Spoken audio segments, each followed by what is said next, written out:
the majority of black Americans are not really that into politics. So it's very interesting when they encounter a black American that is not only into politics but more conservative leaning. And he says, right now, I just want the people who are selected to do their job. I want them to actually fix the things the American people are asking them to fix. These are the people that are Trump focused. Like whatever Trump wants to put in place, like they subscribe to what he's doing and they are on his team. This administration that's on its way out the door, they kind of did that. They tried to have every single race identified, but did they get the job done?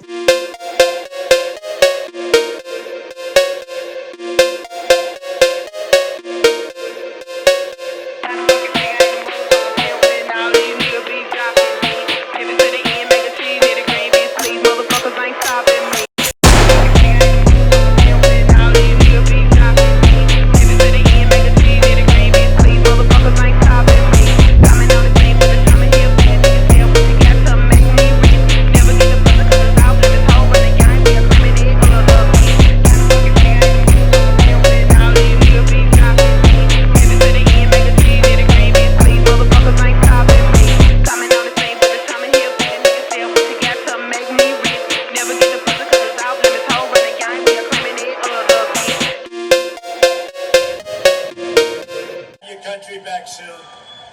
Not only is Harris, you ever notice when you say Harris, nobody knows who the hell you're talking about? No, nobody has any idea. Harris. Hey, where's Harris? They know Kamala. They know Kambabla. That was the nickname I used for a while, but I don't use it anymore because everyone thought I was just mispronouncing her name. I wasn't. Kambabla. Congressman Byron Donald made some comments about Reverend Al Sharpton's comments about President-elect Donald Trump's cabinet. Apparently, Reverend Al Sharpton made some observations about who President-elect Trump has been picking for his cabinet, and he had some comments to say about it.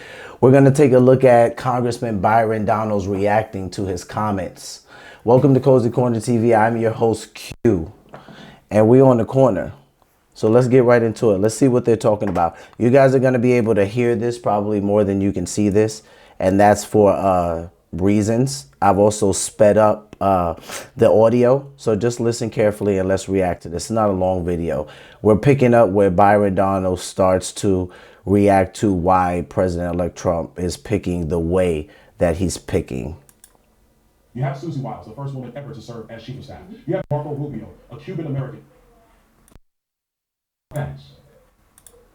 But if you're paying more than $30 per month on car insurance, you're getting ripped off.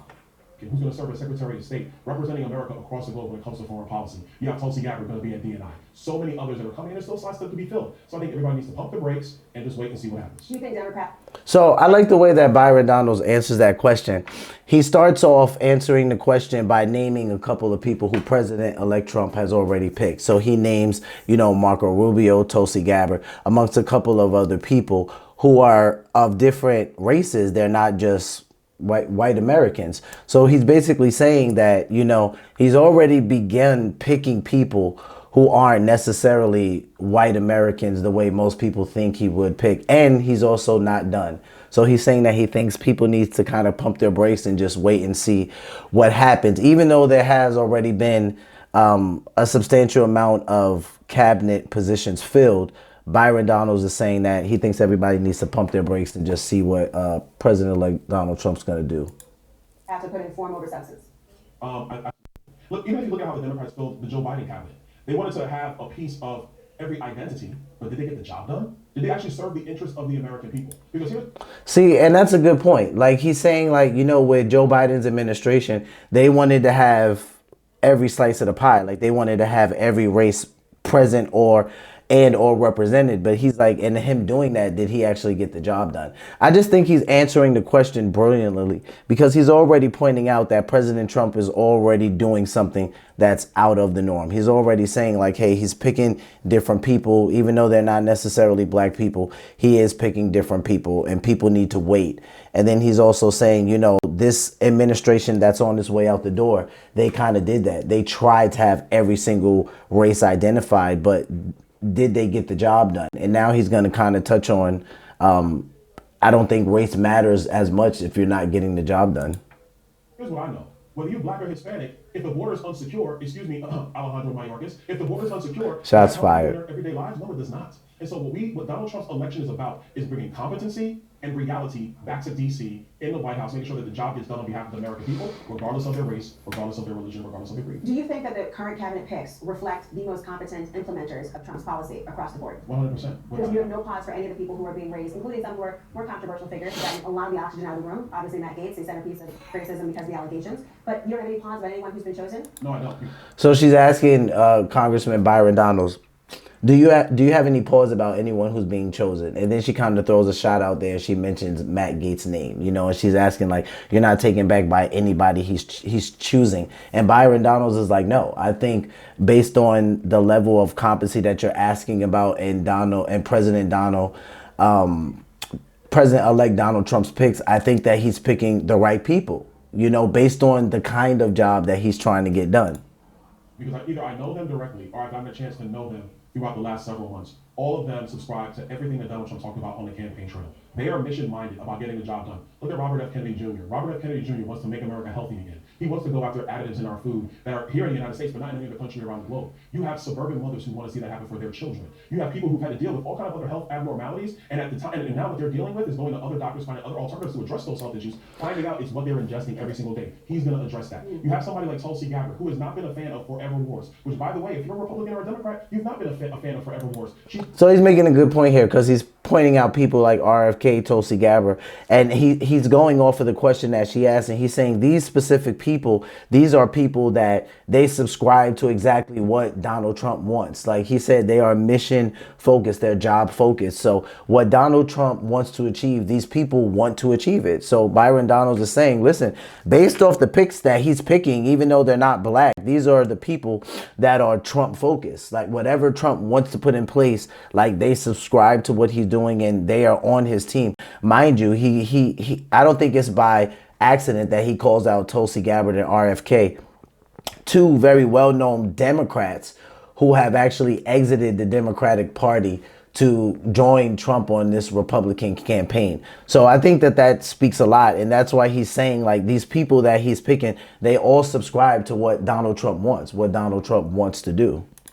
He's going to be advising him when it comes to national intelligence. These are the picks that he's put in who are going to actually help him implement his agenda. His success as president, the 47th president, is going to be on addressing all the concerns of the American people that obviously they had, because if they didn't have that, he wouldn't have the political mandate he's enjoying right now. Well, let me ask you, because I remember. Right, and he's saying that, you know, the mandates and the things that he's trying to put in place right now, he's going off of like what the American people want, right? So I love the way Congressman Byron Donald is answering this, because I know that, and this is no shout out to the news anchor, but I know her goal in this is to kind of get him stirred up and to see like, hey, basically, are you mad that Donald Trump hasn't picked or isn't picking any black people for his cabinet?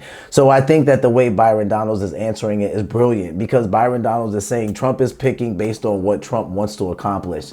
Someone might say, well, are you trying to say that if Trump picked any black people for his cabinet, he wouldn't get his agenda accomplished? No, not necessarily. There's probably a lot of people, and we saw them at the RNC, who subscribe to what Donald Trump does believe. We saw Tim Scott there. We saw Byron Donald there. We saw Pastor Sewell there, among a couple others. So there are some conservatives who are black who do subscribe to the Trump agenda. But I think the way Byron Donald is answering this is brilliant, because he's saying that he's picking based off of the people that are subscribed to what he wants to do at this moment. He's not going to get a lot of fight from these people. These people aren't going to give him a lot of pushback. Not to mention because the Republicans took basically the entire House. More than likely what he wants to get passed, there's, I would say, a 92% chance at this point that it's going to get passed. I'm trying to have a little bit of a benefit of doubt, but I highly doubt it. The Republicans took Senate, they took Congress. So I think Byron Donald is doing a good job by how he's answering this question. He's not offended that Donald Trump hasn't picked a black person yet. He's not focused on that. He's like, Trump's picking based on Trump's agenda. When your name came up as a potential Speaker of the House, there were many who speculated that based on the prominent role you played in this campaign and election, that your name would have skyrocketed to at least the front of the line. We are several cabinet picks in. Are you not surprised that you have not been named? Have you had a conversation about being a part of the administration at all? All I will say is I'm not surprised that I've not been named, but that does not mean I'm not going to do other things in the future. Have they asked you? No, there's some other things that I'm looking at going forward. Like, I'm going to talk about them now. You can do this every time. So you see, and I noticed this, like, and this is no shout out to Laura Coates, but it's like, you know, she's asking the question like, are you not mad that you haven't been picked? Have they asked you, you know, are you not worried that you're not a part of any conversations? And Byron Donald is saying, no, just because I'm not picked now doesn't mean I won't do something in the future. There are other things that I'm looking into doing right now, like kind of indicating that he's not really focused on Trump's cabinet at the moment, that he's actually looking at something else. So I just think it's interesting, you know, that she's just kind of like, you're not mad that you're like not a part of a conversation about being picked. I would like to ask you, Governor of Florida, Senator, perhaps if Marco Rubio is confirmed, or any of those spots enticing to you? We'll see what happens as things go forward. Do you have support for? So she's asking about governor, senator, if any of those spots, you know, are you looking at any of those, like, are any of those positions of interest to you? Laura Trump has been circling around as a potential person who would step in if Senator Marco Rubio were to ascend to the role that he's been chosen for. So actually, I think Laura would do a great job as a U.S. Senator for Florida. I got a chance to really know her through the whole campaign process. Number one, excellent communicator, one of the best in our party. Number two, really knowledgeable about policy. Number three, her personal business is that she... So Byron Donald thinks Laura Trump would be a good representative for Florida. He says that. He says that she would be good for the Senate for Florida. I mean, it's kind of like a slight flex, right? Kind of like an endorsement. You know, he says he's really gotten to know her, and he thinks that she'll do really well for the state of Florida. She's been involved with different projects that she's done. She knows how to get things done, bring people around her to be successful. At the end of the day, you want to be a representative of the ideals of the state of Florida. Laura Trump is an example of that. So just to be clear, and I remember the barbershops you had gone there, you talked to many black voters, black male voters specifically on the campaign trail. If the current trend stands and there is not a single black cabinet member named, you'd be fine with that?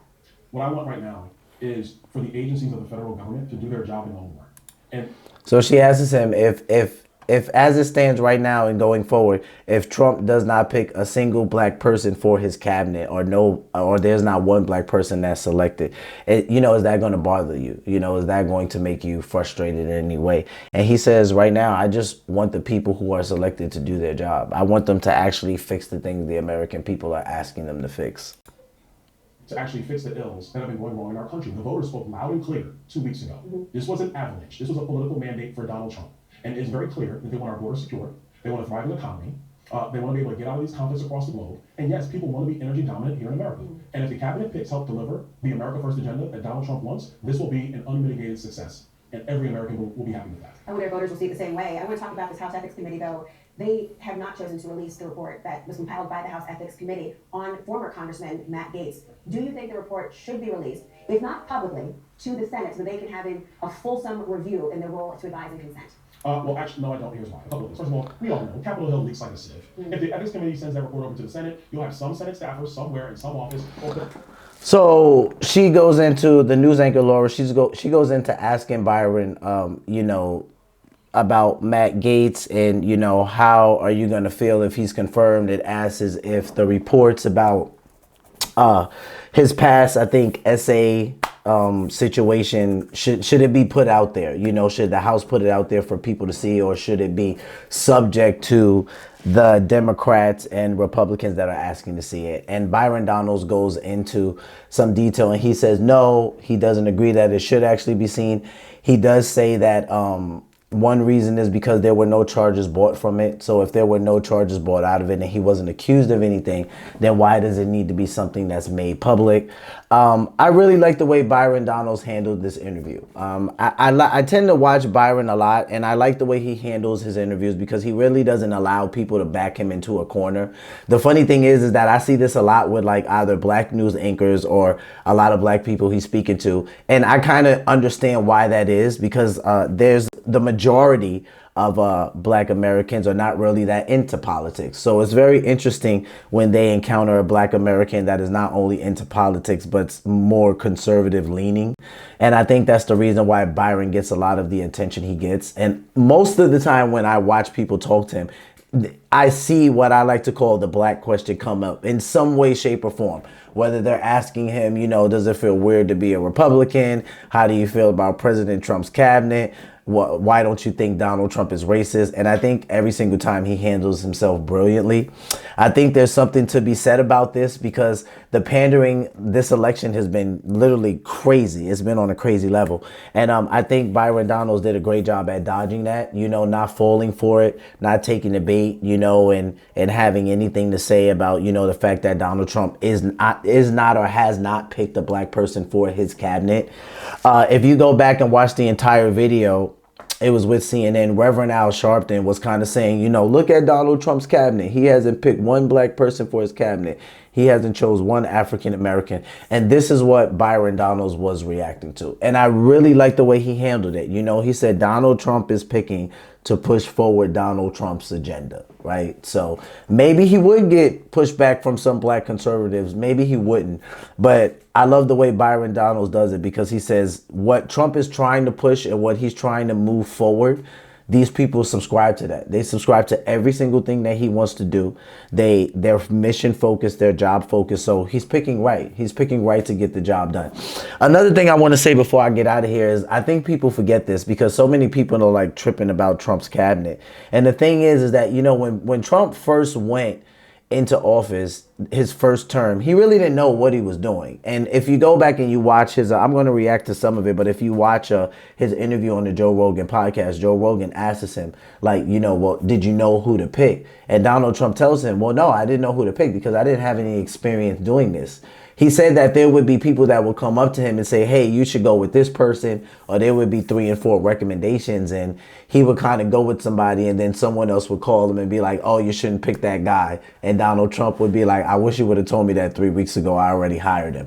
So if we think about his first administration and how from the minute he got in office, there was a lot of attack. This is not like just like, oh, I'm saying this because I'm pro-Trump. This would have been any president that got into the White House. He literally was attacked with a lot of impeachment and a lot of things up front really, really fast to where it was even kind of shocking for me. And he says it. He says, you know, instead of just being able to run the country, I had to also focus on survival. So all of this, I say all of that to say none of this is surprising to me. Like when I watch how he was dealt with in his first administration, it makes total sense that he would come in and he's going to hire loyalists. He's going to hire people he knows. He's going to hire people he knows how they operate, how they move.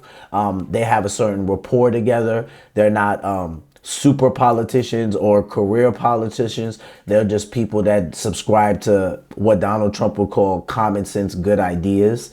And like none of this is shocking. So if you guys are any type of familiar with his first administration, this shouldn't be shocking to you that he's moving that way because there were lots of people. And if you think back to his first administration, I want to say the first 90 days to 6 months, it was really like a firing spree. Like it was left and right. People were like, what is going on in the White House? Like Trump was like, it seemed like he was firing everybody. But really what it was is that he said it on Joe Rogan. He didn't have the experience. So he was just putting people in place that he thought these are decent people, or surely I'm getting great recommendations, so I'm going to use these people, to later find out like this wasn't a great pick or this isn't going to work out. And let's not act like we don't know what that's like, right? It happens with employers every day as they hire employees. Sometimes 2, 3 months, 6 months in, you come to realize like, this is not a great fit for the team actually. So love the way Byron Donalds answered those questions. Even the way he handled the Matt Gaetz thing. I'm not a super fan of Matt Gaetz. I do like the way he handles himself sometimes at hearings. But other than that, wasn't too familiar with his whole essay thing. I knew some things about it, but because he wasn't serving in any really important position, not that what he was doing wasn't important, but you know, he wasn't in the White House or anything. I kind of just ignored it. But when I looked into it a little bit more, being considered for district attorney, I'm like, this probably isn't going to work out so well for him, you know. But still, Byron Donalds, again, a great job. You know, he talked well about Matt Gaetz. You know, he didn't overly praise him. He just said, hey, there were no charges from the first set of accusations, you know. So I don't see why it's something that needs to come out if the man wasn't charged with anything. Let's not act like some of us aren't okay with that, because let's just say this was someone that looked like us and they were in that position. what would we think? You know, would we think that they want everything to be made public because the guy's black, or because he's being considered for a district attorney, right? So I thought Byron Donald did a great job on this. Again, guys, I appreciate you stopping by on the corner. I enjoyed reacting to this. I'll see you guys next time when we do our next reaction. Stay easy. Love one another. Peace.